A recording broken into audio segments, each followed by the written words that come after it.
Hello, ഓച്ചിറയിലെ 28ാം ഓണമാണ് കേട്ടോ. ഓണാട്ടുകരക്കാരുടെ സ്വന്തം 28ാം ഓണം. അപ്പം ഞങ്ങൾ കാളകെട്ട് ഉത്സവമാണ് അവിടുത്തെ. അത് കാണാൻ വേണ്ടി ഞങ്ങൾ പോയതാണ് കേട്ടോ. ഞങ്ങൾ രാത്രിയിലാണ് പോയത്. ഭയങ്കര തിരക്കായിരുന്നു. കണ്ടോ, ഇത്രയും ജനങ്ങൾ ഇപ്പം ഉണ്ട്. ഞങ്ങൾ വെളിയിലാണ് നിൽക്കുന്നത്, അകത്തോട്ട് കയറിയിട്ടില്ല, കാരണം അത്രയും തിരക്കാണ്.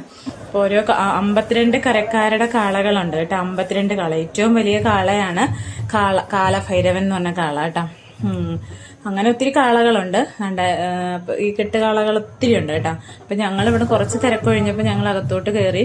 അതിനകത്ത് ഓരോ കാളകൾ അകത്തോട്ട് കയറണം. അപ്പൊ കയറ്റിയിട്ട കാളകളാണ് ഇപ്പൊ കാണിക്കുന്ന കാളകൾ കേട്ടോ. അങ്ങനെ ഞങ്ങൾ അതെല്ലാം കണ്ടോ, നല്ല രസമുണ്ട്. കാളകളെയൊക്കെ ഇങ്ങനെ ഒരുക്കി നിർത്തിയേക്കുന്ന കാണാൻ. അവിടുത്തെ ഒരു പ്രത്യേക ഉത്സവമാണ് കേട്ടോ. അങ്ങനെ അതെല്ലാം കണ്ട് ഞങ്ങള് പിന്നെ അവിടുത്തെ കുറച്ചു നേരമൊക്കെ അവിടെയൊക്കെ ഒന്ന് എൻജോയ് ചെയ്ത് കണ്ടോ, നല്ല കൊട്ടുമേളെല്ലാം ഉണ്ടായിരുന്നു. അതെല്ലാം കണ്ട് ഞങ്ങൾ പിന്നെ ഒത്തിരി സമയമായി, 2 മണി കഴിഞ്ഞു കേട്ടോ ഞങ്ങൾ തിരിച്ച് വീട്ടിലോട്ട് വന്നപ്പം. അപ്പോൾ ഇത്രയുള്ളത്.